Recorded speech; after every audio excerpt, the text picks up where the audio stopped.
जी, अस्सलाम वालेकुम गाइस। तो जैसे मैंने कहा था कि हम जो अपना नेक्स्ट लेक्चर है वो जो चैप्टर 15 के प्रॉब्लम्स हैं वो हम ट्यूटोरियल सेशन में करेंगे, तो उसको अब आज हम देखते हैं। तो चैप्टर नंबर 15 के न्यूमेरिकल सॉल्व करने से पहले जैसा मैं कुछ चीज़ें आपको रिमाइंड करवाना चाहूँ कि जो इसके हम प्रॉब्लम सॉल्व करेंगे उसमें आपने जो कुछ फार्मूलाज वगैरह हैं पहले उनको देखना है। तो जब अगर आपको फार्मूलाज आते हैं तो आप इजीली उनसे मतलब खेल के हर तरह का प्रॉब्लम सॉल्व कर सकते हैं। तो फर्स्ट ऑफ ऑल हमारे पास एक कुछ फॉर्मूलाज़ हैं, आपको सिंपल हार्मोनिक मोशन के जो किनेमैटिक्स हैं, उसको डील करने के लिए आपको पता है जो उसका डिस्प्लेसमेंट है, उसका फॉर्मूला क्या है? सिंपल जो उसका जो मैक्सिमम डिस्प्लेसमेंट है, जो कि हम एम्पलीट्यूड कहते हैं, वो क्या है? फिर इससे वेलोसिटी का एक्सप्रेशन जो हमें डिस्प्लेसमेंट से निकाला था, उसको डेरिवेटिव लेके और वो निकालना है। तो इसी तरह एक्सेलरेशन के लिए फिर हमें पता है जो एंगुलर फ्रीक्वेंसी होती है, वो 2 पाई एफ के बराबर होती है और फिर 2 pi F is equal to मतलब 2 पाई ओवर टी, वो फ्रीक्वेंसी और टाइम पीरियड में आपस में एक रेसिप्रोकल रिलेशन होता है। और फिर हमने देखा है कि जो मतलब किस तरीके से जो ओमेगा है, जो फ्रीक्वेंसी वो के ओवर एम स्क्वायर रूट के बराबर होती है। और आगे इस तरह मैंने जो जितने भी जो फार्मूला वगैरह लिखे हुए हैं, फिर मैं टाइम पीरियड्स निकाले थे, mass attached to spring system और फिर सिंपल पेंडुलम के। फिर हम लोग एंगुलर वर्जन देखे थे कि एंगुलर वर्जन क्या होते हैं। तो ये फ़ॉर्मूला आपको पता है याद होने चाहिए।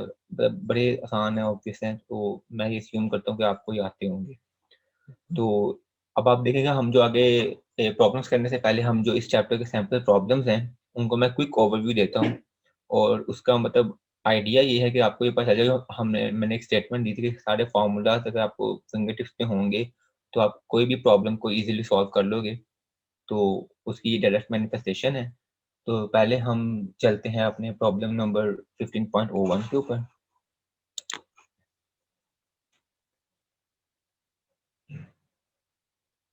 ये मैं एक बुक में मैं सिर्फ यहाँ से स्टेट करके आपको दिखा देता हूँ कि किस तरीके से काम कर रहा है। हाँ जी, तो इस तरह देखिए कि इधर हमारे पास है a block whose mass m is given, fastened to a spring whose spring constant is also given 65 Newton per meter. The block is pulled a distance x is equal to 11 centimeter from its mean position at x is equal to 0 on a frictionless surface and released from rest at t is equal to 0.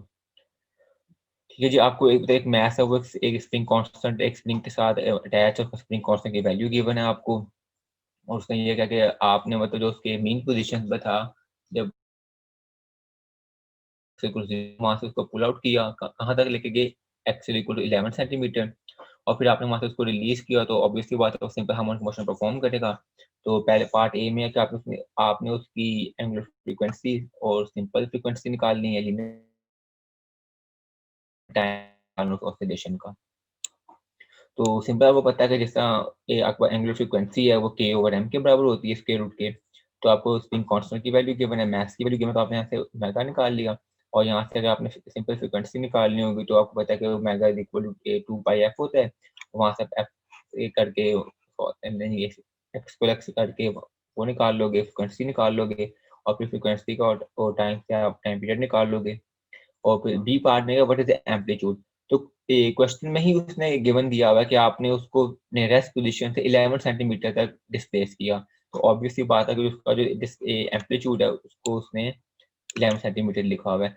हमने जो class में notation use की है वो उसके लिए मैंने amplitude के लिए ए का सिंबल यूज किया है, जबकि कोई टेक्स्ट बुक है उसमें एक्सएम का यूज किया हुआ है। तो आई थिंक ये इतना कोई इशू नहीं करेगा। Then C part what is the maximum speed of the oscillating block. तो जैसा मैंने पहले ही कहा था कि जो मैंने फॉर्मूले यहाँ पे स्टेट किए हैं, अगर आपके पास एक सिंपल हार्मोनिक मोशन का डिस्प्लेसमेंट इस तरीके से है और जो वेलोसिटी है वो इस तरीके से है, जो वेलोसिटी का मैक्सिमम है वो हमारे पास A amplitude times angular frequency के बराबर आता है। तो हम यहाँ पे भी ऐसे ही करेंगे। अब हमें जो ओमेगा है इनटू उसका एम्पलीट्यूड हमने ओमेगा निकाल लिया हुआ है, हमें एम्पलीट्यूड पता है, हम मैक्सिमम वेलोसिटी निकाल सकते हैं। इसी तरह जो पार्ट हमारा है डी, उसमें मैक्सिमम एक्सेलरेशन निकालना है, वो हमें पता है कि एम्पलीट्यूड टाइम्स एंगुलर फ्रीक्वेंसी का स्क्वायर। तो वहाँ से आप मैक्सिमम एक्सेलरेशन निकाल लोगे। फिर फेज कांस्टेंट निकालेंगे, फेज कांस्टेंट कितना होगा। तो फेज कांस्टेंट निकालने के लिए हमें मोशन के हमें कुछ चीज़ें गिवन है। At T is equal to 0 है तब हमें एम्पलीट्यूड गिवन है। तो हमें पता है हमारा जो डिस्प्लेसमेंट है वो मैक्सिमम डिस्प्लेसमेंट के बराबर हो जाता है, उसके एम्पलीट्यूड के बराबर हो जाता है। तो वो तभी पॉसिबल है कि अगर आप यहाँ पे वो इक्वेशन कॉल करें x equal to a cosine theta plus five phase constant, और आपको पता है कि t इज इक्वल टू 0 के ऊपर हमारे पास क्या आता है, तो मतलब पूरा जो कोसाइन का आर्ग्यूमेंट है वो 0 होना चाहिए, तभी मतलब कोसाइन 0 में 1 देगा। तो t is equal to omega T, तो मतलब जैसे 0 होगा तो फिर फेज कांस्टेंट होगा वो 1 के बराबर होना चाहिए, और वहां से हमने निकाल जो फेज कांस्टेंट की वैल्यू है वो 0 रेडियन है। तो फिर उसके बाद उसमें एक डिस्प्लेसमेंट क्या होगा आफ्टर सम टाइम टी, और आपको पता है कि क्या है x is equal to a cosine omega T plus phase constant. Phase constant आपने ऑलरेडी निकाल लिया चूंकि 0 आया था हमारे लिए, और बाकी चीजें ओमेगा आपने पहले निकाल लिया, बस वैल्यू इंसर्ट करेंगे, एम्पलीट्यूड वैल्यू पता है, ये वाला एक्सप्रेशन आपके पास इस उस जो सिंपल हार्मोनिक मोशन जो परफॉर्म कर रहा है उसका एक्सप्रेशन इस तरीके से आएगा। तो दैट उसकी मतलब हमें सिंपल चीज देख ली है। इसी तरह पार्ट एक जो सैंपल प्रॉब्लम 2 है हमारे पास, वो भी ऐसे ही है कि आपको at t is equal to 0 एक ब्लॉक जो कि लीनियर ऑसिलेशन मोशन परफॉर्म कर रहा है, उसकी आपको डिस्प्लेसमेंट गिवन है, आपको उसका वेलोसिटी गिवन है, और आपको उसका एक्सेलरेशन गिवन है। उसने कहा कि आप इसकी एंगुलर फ्रीक्वेंसी फाइंड आउट करनी है। तो सिंपल आपने जो उनकी जो आपको पता है t इज इक्वल टू 0 के ऊपर जो भी आपके x जो आपके ये वाले x हैं, डिस्प्लेसमेंट हैं, वेलोसिटी हैं, और जो एक्सेलरेशन हैं, आप यहाँ पे t is equal to 0 put करेंगे, जो एक्सप्रेशंस बनेंगे उनको इक्वेट कर देंगे जो आपकी वैल्यू यहाँ पे गिवन है। ठीक, और वहां से आप इनको आपस में साइमल्टेनियसली सॉल्व करेंगे, आप ओमेगा निकाल लेंगे, और फिर उसने पूछा फेज कांस्टेंट एम्पलीट्यूड निकालने हैं आपने। तो ये सारा मैथमेटिक्स है, ये तो ये मतलब आई गेस ये सॉल्व भी हुआ तो आप इसको खुद देख लीजिएगा। ठीक, मैं चलता हूँ एक जो हमारा सैंपल प्रॉब्लम फोर्थ है। थर्ड बार जो है वो किनेटिक एनर्जी से रिलेटेड है। तो हमने पहले ही कहा था कि जो किनेटिक एनर्जी है वो हम मतलब एक्सप्लिसिटली उसको हमने ना क्लास में कवर किया है, तो उसका जो सैंपल प्रॉब्लम है वो भी हम डिस्कस नहीं करेंगे। तो फोर्थ पे चलते हैं, और इसको मैं सॉल्व करना चाहूँगा। तो फोर्थ में ये कह रहा है आपके पास कि आपके पास एक सिंपल एक फिक्स एंड है, और वहां से आपने एक वायर के साथ एक रॉड अटैच कर दी है, और उस रॉड का लेंथ आपको गिवन है 12.4 सेंटीमीटर, उसका मास गिवन है आपको, और उसका जो टाइम पीरियड है वो भी गिवन है। अच्छा, ये इस तरह है कि आपके पास जो वायर है उसकी जो मतलब जो इलास्टिसिटी है वो एसोसिएट करिए ट्विस्टिंग के साथ। तो मतलब इस तरीके से है कि आपके पास एक सिंपल एक स्पॉट है, आप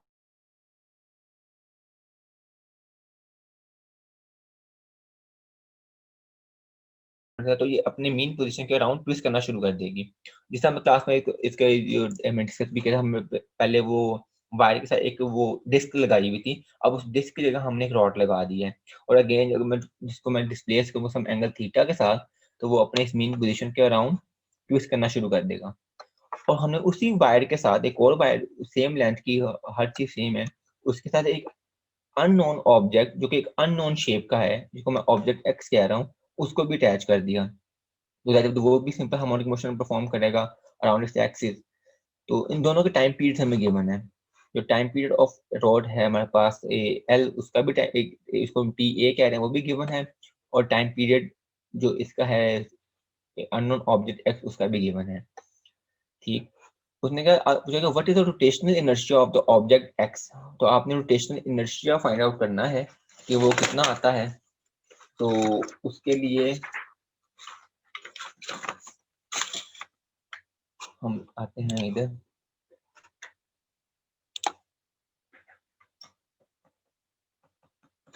15.01। तो अब हम देखते हैं कि अगेन यहाँ पे हमारे पास फिक्स एंड है, और ये हमने रोड यहाँ पे एल लगाई हुई है, और यहाँ पे हमने कोई एक एक्स ऑब्जेक्ट अटैच कर दिया है।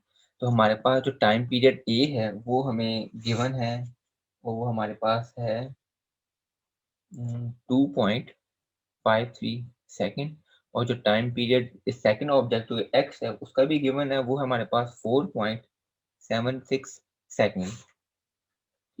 अब उसने क्या कहा, आपने रोटेशनल इनर्शिया निकालना है of B, this object X, तो जिसको हम मतलब बी कह रहे हैं, वो आपने फाइंड आउट करना है। और बाकी आपको जो रॉड है उसका मास आपको गिवन है। ठीक, और जो ये जो लेंथ है ये भी आपको गिवन है।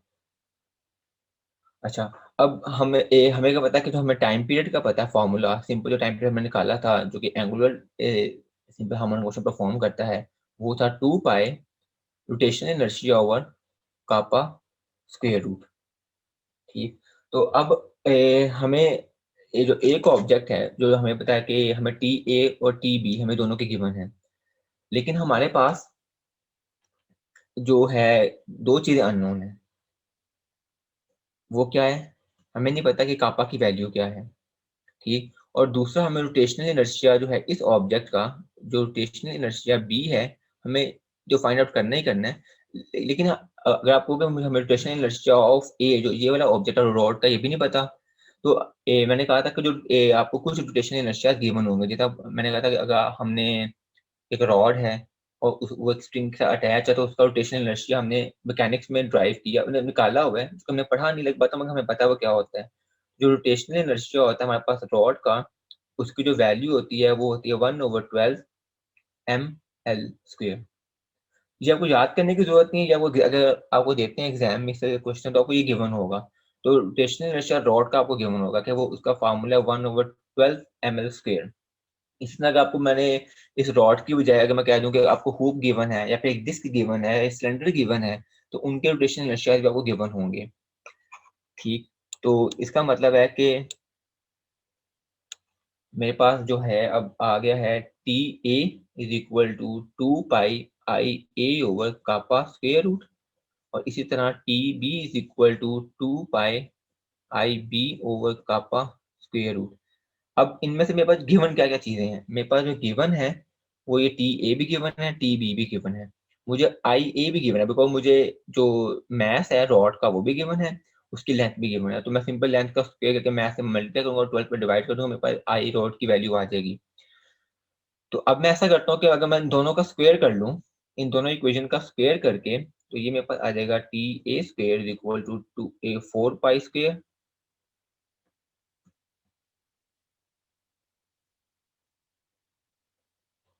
ये आ जाएगा टी ए का स्क्वायर 4 पाई स्क्वायर दिस, और ये आ जाएगा टी बी का square 4 pi square rotational inertia of B over kappa. अब मैं अगर इन दोनों इक्वेशन को आपस में एक दूसरे डिवाइड कर दूं, मतलब मैं T A square over T B square divide करूंगा, तो ये चीज आपस में कैंसिल आउट हो जाएंगी, तो मेरे पास और कापास भी कैंसिल आउट हो जाएगा, तो मेरे पास जो इक्वेशन बनेगी, मैं फाइनल फॉर्म लिखूँ, बिकॉज ये अगेन सॉल्व हुआ है। तो ये इसको मैं लिखता हूँ, जो मेरे पास रोटेशनल इनर्शिया ऑफ बी है वो बराबर आ जाएगा rotational inertia of A this over this. मतलब मैंने इस इक्वेशन को इस पर डिवाइड किया जब, तो जब मैं डिवाइड करूंगा तो 4 पाई स्क्वायर कैंसिल हो जाएंगे, कापास कापास कैंसिल हो जाएंगे, मेरे पास ये चीज बच जाएगी। अब इसकी वैल्यू मुझे गिवन है, इसकी वैल्यू भी मुझे गिवन है। अच्छा, ये मिल रहा है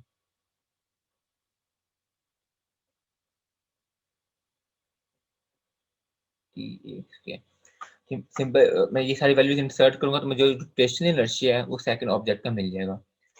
तो यही हमने निकालना था यहाँ पे। इस पूरी यहाँ पे वर्किंग हुई भी है, अब देख लीजिएगा इसको। ठीक, तो हाँ, अब हम चलते हैं जो बाकी प्रॉब्लम्स की तरफ चलते हैं। तो उसमें देखते हैं जो प्रॉब्लम नंबर है हमारे पास।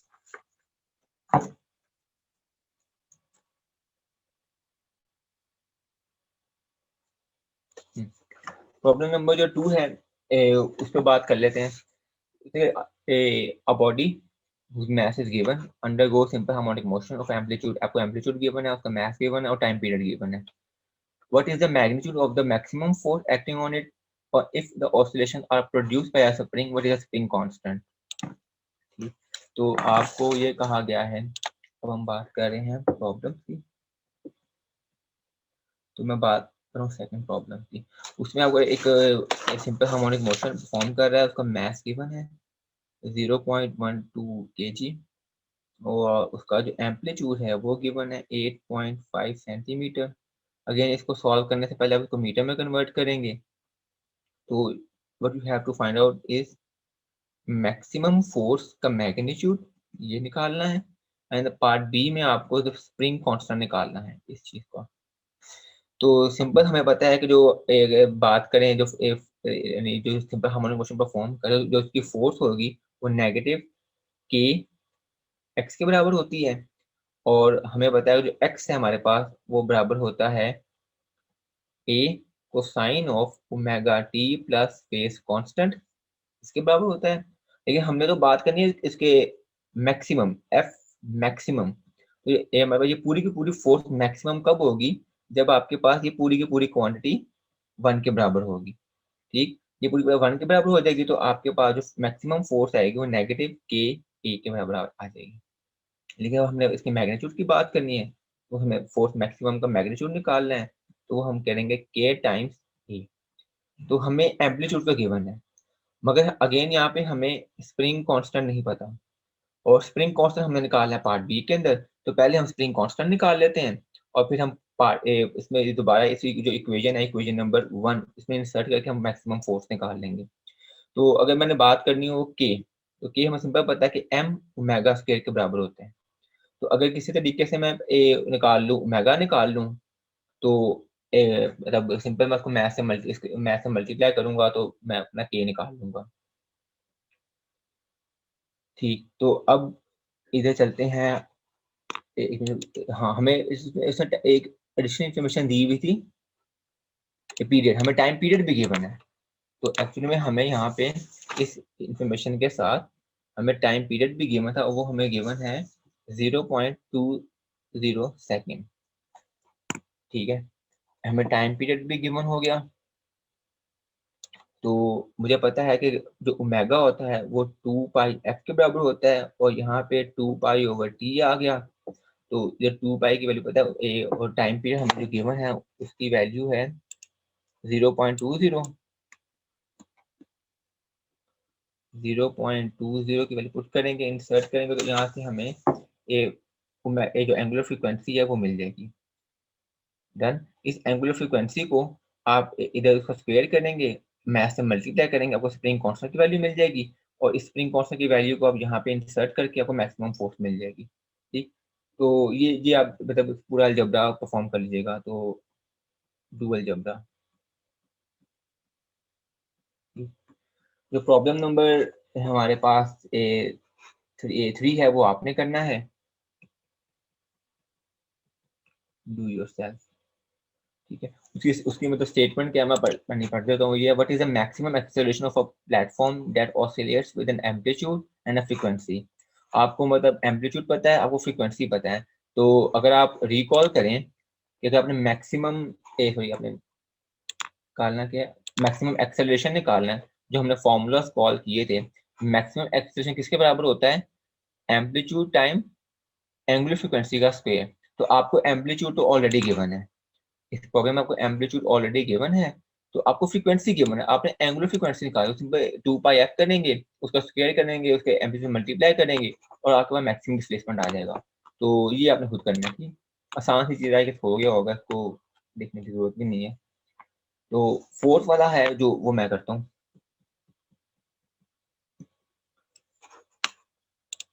फोर में ये कह रहे हैं automobile can be considered to be mounted on 4 identical springs as far as vertical oscillation are concerned. The springs of a certain car are adjusted so that the oscillation have a frequency 3 hertz. अब सीखने के आपके पास 4 identical springs हैं, मतलब this and this. मतलब अगर इस तरह मैं करना चाहूँ कि एक स्प्रिंग यहाँ पर लगा हुआ है, एक स्प्रिंग इधर लगा हुआ है, एक स्प्रिंग इधर, एक स्प्रिंग इधर, और इसके ऊपर एक कार है। ठीक, और वो जो वो जो कार का जो मैस है उसकी वजह से अगर उसको थोड़ा सा हम प्रेस करते हैं तो वो ऊपर नीचे वर्टिकल में a simple harmonic motion perform करना शुरू कर देगा, और उसकी फ्रीक्वेंसी आपको गिवन है। तो पार्ट ए में कहता है what is the spring constant of each spring if the mass of the car, वो मास अब वो कार का मास गिवन है, and the mass is evenly distributed over the spring. ठीक, तो पार्ट बी में बाद में आते हैं, तो पहले हम देखते हैं कि इसका क्या होगा हमारे पास। तो इसको मैं अगर करना चाहूँ तो आप इसको ऐसे कर लेंगे। मैं यहाँ पर सिंपल बना रहा हूँ कि आपके पास ये एक ये स्प्रिंग है, एक ये स्प्रिंग है, एक ये स्प्रिंग है, एक ये स्प्रिंग, और हमें ये तीनों आइडेंटिकल स्प्रिंग्स हैं। ठीक, अब इसके ऊपर एक कार है, और ये मतलब आपके पास ना एक वर्टिकल मतलब के ऊपर है, मतलब इस वर्टिकल पूरा जाल बिछा हुआ है स्प्रिंग्स का, इसके ऊपर ये कार है, आपने प्रेस किया, सिंपल हार्मोनिक मोशन परफॉर्म कर रहा है। अब उसने कहा कि आपको जो कार का मास है वो गिवन है, ठीक, और जो वो कार का मास इस तरह है कि वो इवनली डिस्ट्रीब्यूट हुआ है, मतलब जो ये वाला स्प्रिंग कांस्टेंट इस मास को होल्ड कर रहा है, वही वाला स्प्रिंग कांस्टेंट ये वाला मास होल्ड कर रहा है, और सिमिलरली बाकियों के लिए भी ऐसे ही है। ठीक हो गया। तो आपने निकाला कि आपने सिंपल जो ईच जो स्प्रिंग कांस्टेंट उसकी वैल्यू फाइंड आउट करनी है। अब मतलब जो के हमारे पास होता है वो एम ओमेगा स्क्वायर के बराबर होता है, ठीक। लेकिन यहाँ पे जो मास होता है ये टोटल ये वो वाला मास होता है जो कि एक स्प्रिंग अपने साथ एसोसिएट कर रहा है। तो मतलब अगर मैंने सपोज करो कि मैंने ये वाले स्प्रिंग कांस्टेंट का जो प्रेडिक्ट किया है, ये वाले स्प्रिंग कांस्टेंट का मैंने स्प्रिंग कांस्टेंट फाइंड आउट करना है, तो मैंने देखना है कि इस स्प्रिंग कांस्टेंट के ऊपर के साथ जो मैथ एसोसिएट है, तो इसके साथ पूरी पूरी कार का मैथ इसके ऊपर एसोसिएट नहीं कर रहा, बिकॉज हमारा पूरी जो कार है उसमें पूरा मैथ है वो चारों स्प्रिंग एसोसिएट कर रहे हैं। तो हमने ये क्वेश्चन में गिवन है कि जो हर जो कार का मैथ है वो evenly distributed along it's spring constant. तो हम जो यहाँ पे मैथ यूज करेंगे वो हमारे पास होएगा mass of the car divided by 4, because हमारे पास 4 स्प्रिंग्स हैं, तो हमने 4 पे डिवाइड करते तो ये वो वाला mass आएगा जो कि एक स्प्रिंग कांस्टेंट होल्ड कर रहा होगा, और बाकी एंगुलर फ्रीक्वेंसी तो वैसी की वैसी है। अब हमने एंगुलर फ्रीक्वेंसी निकालनी है, और हमें जो है सिंपल फ्रीक्वेंसी गिवन है जो कि 3 हर्ट्ज है। तो आई गेस यहाँ से आप एंगुलर फ्रीक्वेंसी निकाल लोगे 2 पाई एफ करके, उसका स्क्वायर करके आप इंसर्ट करोगे, मास ऑफ द कार आपको गिवन है, 4 पे डिवाइड करके सिंपल करोगे, आपको वहां से के मिल जाएगा, ठीक। इसकी वैल्यू आप निकाल लोगे। पार्ट बी, पार्ट बी में वो क्या कह रहा है, पार्ट बी में वो ये कह रहा है what will be the oscillation frequency if the 5 passengers averaging 73 kilogram each ride in the car with an even distribution of mass। अब सेम आपके पास एक सिनेरियो है, लेकिन अब जो इस कार के अंदर हो गया वो 5 तरह के गाय आके बैठते हैं, और हर जो मतलब गाय है उसका जो मैस है वो हमारे पास है मैस ऑफ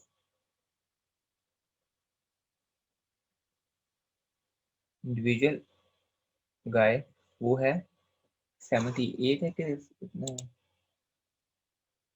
73 kg, 73 kg।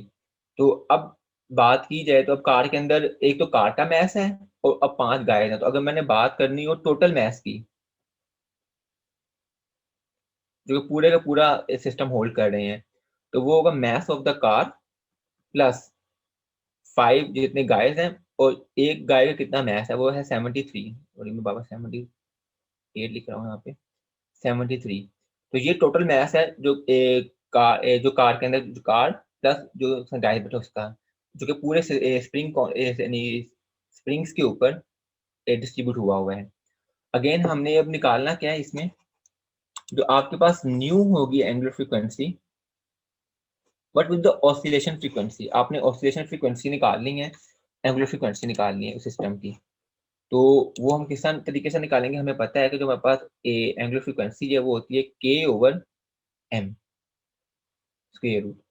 तो अगर मैं किसी एक स्प्रिंग की एंगुलर फ्रीक्वेंसी निकाल लूं, तो ऑब्वियसली बात है मैं मतलब बाकियों की भी वही angular frequency, because same spring constant है। अब जो ये वाला के है स्प्रिंग कांस्टेंट, ये मैंने निकाल लिया हुआ एक के लिए, वो तो सेम रहेगा। अब जो मैथ है वो डिफरेंट होगा, मैथ कौन सा यूज करोगे, क्या मैं ये वाला मैथ यूज करूं, नहीं, ये वाला मैथ तो टोटल मैथ है जो कि चारों को स्प्रिंग्स के ऊपर होल्ड कर रहा है। तो मैंने जो यहाँ पे मैथ यूज करना है वो मैं यूज करूंगा ए। अब मैथ जो टोटल मैथ है 5 मल्टीप्लाई बाय 73 डिवाइडेड बाय 4, जो कि एक स्प्रिंग होल्ड कर रहा है, वो 4 पर डिवाइड कर दूंगा। अगेन ये मैथ आपको गिवन है, सिंपल करके के निकाला हुआ है, आप यहाँ से इसकी एंगुलर फ्रीक्वेंसी भी मेजर कर सकते हैं, ठीक। ये क्वेश्चन नंबर 4 हमने देख लिया। इसके बाद क्वेश्चन नंबर 5, 6 और 9 ये आपने करने हैं, ठीक है, ये ढाई इजी है, कोई मसला होगा तो हमको नेक्स्ट लेक्चर में पहले देख लेंगे आप। तो प्रॉब्लम नंबर जो 11 है वो मैं करता हूँ। 11 में वो क्या कह रहा है कि आपके पास एक सिस्टम है उसमें एक मतलब मैस है, एक बॉडी जिसका मैस m है, और वो दो स्प्रिंग जो कि आइडेंटिकल स्प्रिंग्स हैं उनके साथ अटैच है। हर मतलब जो स्प्रिंग कांस्टेंट है उसका आपको स्प्रिंग कांस्टेंट की वैल्यू गिवन है।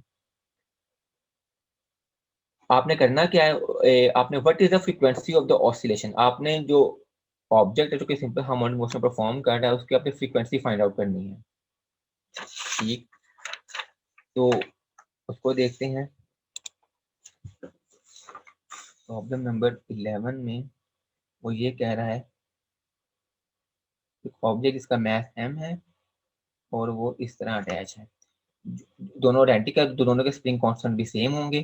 तो जो स्प्रिंग कांस्टेंट की वैल्यू है वो गिवन है 75,080 न्यूटन पर मीटर, और जो मास है एक उस ऑब्जेक्ट का वो गिवन है 0.25 किलोग्राम, और you have to find out the frequency. अच्छा, अब इसको आगे चलने से पहले ना थोड़ा सा ये इस तरीके से देखते हैं कि जब हमने जो क्लास के अंदर केस सिनेरियो डिस्कस किया था वो हमने ये वाली चीज डिस्कस की थी। ठीक है, हमने इसको डिस्प्लेस किया और हमने देखा जो हमारे पास फोर्स है वो नेगेटिव के एक्स के बराबर आती है। और जब हम ये वाला केस डिस्कस करते हैं तो इसमें हम देखते हैं कि जो हमारा हमने जो वो second law of motion apply किया होता है, नेट फोर्सेस का जो सम होता है वो is equal to mass time acceleration होता है।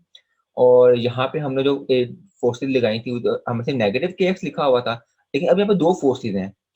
एक नेगेटिव के एक्स होगी, अगर मैं इसको इधर को डिस्प्लेस करता हूँ टुवर्ड्स राइट, जो इसके ऑपोजिट एक्ट करेगी वो भी नेगेटिव होगी। तो अगेन एक ये वाला स्प्रिंग कांस्टेंट भी है, इसमें भी एक फोर्स एक्ट कर रही होगी, लेकिन उसकी डायरेक्शन इसके ऑपोजिट होगी, वो भी टुवर्ड्स मीन होगी, इसकी भी टुवर्ड्स मीन। तो negative K X is equal to mass time acceleration. तो ये आपको दे देगा -2kx is equal to m into this. और अगेन इसको मैं यूं भी लिख सकता हूँ, mass time dt square x over dt square is equal to -2kx। ठीक, अब अगेन जिसको हमने वो पूरी फॉर्मुलेशन की थी, आपको x का पता है कि x हमारे पास एक a cosine omega t plus phase constant होता है। इसी क्वेश्चन को सॉल्व करेंगे प्रॉपर, जो हमने ये डिफरेंशियल इक्वेशन बनाई है, तो उससे जो हमें ओमेगा की वैल्यू मिलेगी वो हमारे पास होगी A omega is equal to 2k over m square root. जब से हमारे पास सिंपल होता था तो हम k over m under root करते थे। अब यहाँ पे दो स्प्रिंग कांस्टेंट दोनों आइडेंटिकल हैं तो 2k ओवर m आ जाएगा। ठीक, अब ये जो चीज है ओमेगा वो हमारे पास होती है 2 pi f is equal to 2k over m square root this. और यहाँ से आप अगर आपने f निकालना हो, जो कि आपने फ्रिक्वेंसी ही निकालनी है, तो वो 2k over m square root over 1 over 2 pi कर देंगे। अब आपको k भी गिवन है, आपको मैथ्स भी गिवन है, आप सिंपल करके इस पर पूरा अलजेब्रा करेंगे तो आप यहाँ से फ्रीक्वेंसी की वैल्यू निकाल लेंगे। ठीक है जी, ये भी हमने देख लिया। प्रॉब्लम नंबर, नेक्स्ट प्रॉब्लम पे चलते हैं, प्रॉब्लम नंबर 17।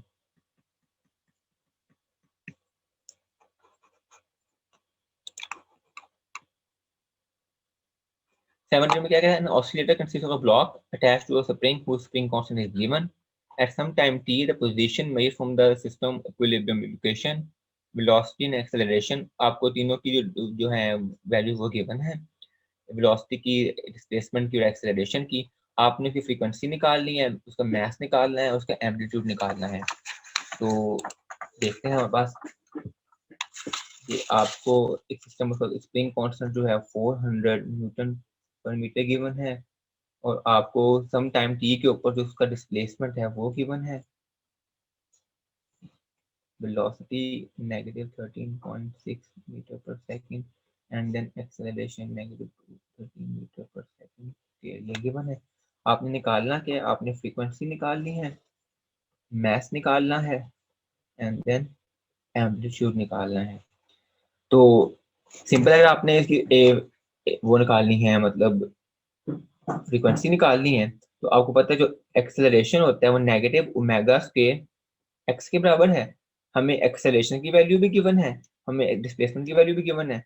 तो इसका मतलब है जो मेरे पास ओमेगा स्क्वायर आएगा वो आएगा नेगेटिव एक्स ओवर ए, ऐसे ही है।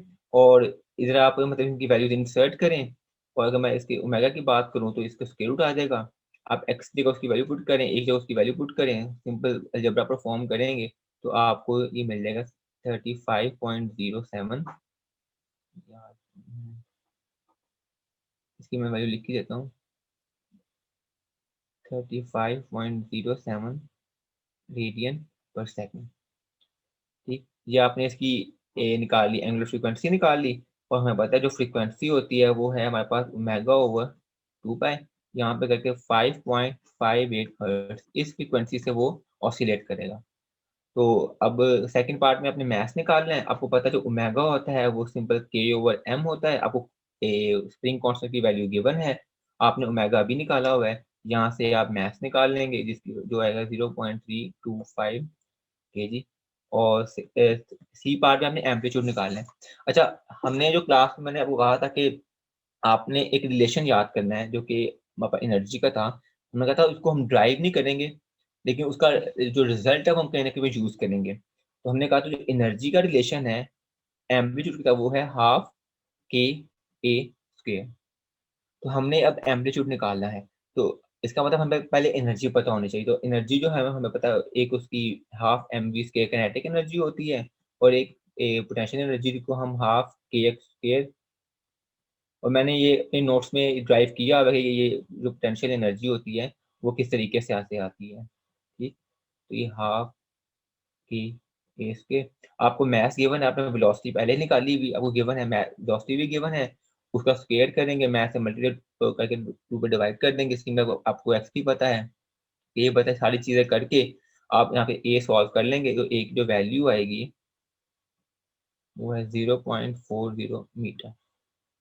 ठीक, तो ये इस तरह की चीजें, मतलब आपको फार्मूला पता हो तो आप इजीली हर चीज एक उससे मतलब लेके चल सकते हैं।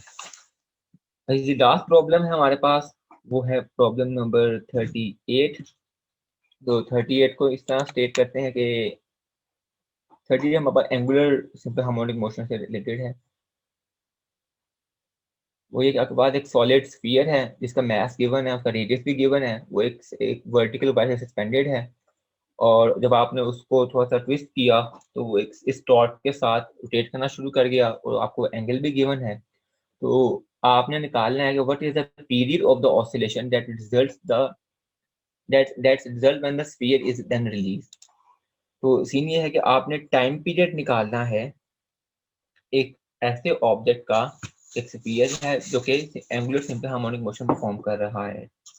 तो हमें पता है कि जो हमने इसके लिए टॉर्क निकाला हुआ था वो हमारे पास उसके जो था वो 2 पाई रोटेशनल इनर्शिया ओवर जी था कापा, ये हमने निकाला था। तो इसमें हमारे पास अब हमने रोटेशनल इनर्शिया निकालना है, जो इसका जो रोटेशनल इनर्शिया होगा वो क्या होगा, अगेन ये गिवन होगा आपको। हमें अब स्फीयर की बात करें, जो स्फीयर और वायर है, जो उसका रोटेशनल इनर्शिया होता है वो 2/5 आर स्क्वायर, और आर जो उस रेडियस का स्फीयर होता है। तो आपको ये आर गिवन है, जो आप स्फीयर यूज कर रहे हो आपको वो गिवन है, आपको मैथ गिवन है स्फीयर का, वहां से आप रोटेशनल इनर्शिया निकाल लोगे और उसको यहाँ पे इंसर्ट कर दो। अब आपने सेकंड चीज निकालनी है कापा। तो कापा के लिए हम ये करते हैं कि हमें पता है जो टॉर्क है वो कापा ओवर डिस इस क्वांटिटी का इक्वल होता है। तो यहाँ से अगर मैंने कापा की वैल्यू निकालनी हो तो टॉर्क ओवर एंगुलर डिस्प्लेसमेंट हो जाएगा। और हाँ, और हमें हमें टॉर्क भी गिवन है, हाँ जी, हमें टॉर्क भी गिवन है इस प्रॉब्लम में। टॉर्क है 0.20, और हमें एंगल भी गिवन है, जो मतलब जो एंगुलर डिस्प्लेसमेंट भी गिवन है 0.85। तो सिंपल अब यहाँ से दोनों चीजें गिवन, आप वो कापा निकाल लोगे, और सिंपल यहाँ पे आके अब जो हमें टी इज इक्वल टू 2 पाई, और रोटेशनल इनर्शिया की जगह हम पुट कर देंगे सिंपल 2/5 m r² ओवर कापा, कापा की वैल्यू सिंपल, और उसका स्क्वायर रूट कर लेंगे, तो पूरा सॉल्व करेंगे तो आपको 12 सेकंड आ जाएगा। ठीक है, ये आखिरी प्रॉब्लम है, प्रॉब्लम नंबर 42। ये आपने खुद ट्राई करनी है। वैसे मैंने ये सॉल्व किया है, जो उसका बस सोल्यूशन है वो मैं इससे नोट्स के साथ ही एम्बेड करके अपलोड कर दूंगा, मगर आई हाईली इनकरेज यू कि आप पहले इसको खुद सॉल्व करें। अगर इसमें कहीं भी इश्यू होगा तो वो हम नेक्स्ट क्लास में डिस्कस कर लेंगे। तो ये कुछ प्रॉब्लम्स थे जो कि सिंपल, तो आपको मतलब जो आपने अपने पूरे लेक्चर्स में थ्योरी को पढ़ा है उसके उसको किस तरह पे अप्लाई करना है उसकी प्रैक्टिस करवाता है। बाकी इसकी जो असाइनमेंट होगी वो इस वीक तो पॉसिबल नहीं है, बिकॉज हमें चैप्टर नंबर 16 भी करके फिर दोनों चैप्टर की असाइनमेंट को इंक्लूड करना था। तो इंशाल्लाह नेक्स्ट वीक के पहले पहले लेक्चर के बाद ही इसकी असाइनमेंट भी आ जाएगी। तो तब तक आप इसके प्रॉब्लम्स खुद से प्रैक्टिस करें। इसके अलावा भी जो ये प्रॉब्लम्स गिवन है आपको HRK के अंदर, तो आप देख लें, सिंगल स्टार प्रॉब्लम देख लें, ट्रिपल स्टार रहने दीजिएगा, लेकिन डबल स्टार तक खुद प्रैक्टिस कीजिएगा। कहीं पे इश्यू आएगा तो हम उसको डिस्कस कर सकते हैं। ठीक, thank you so much. Next class में मिलते हैं। अल्लाह हाफिज़।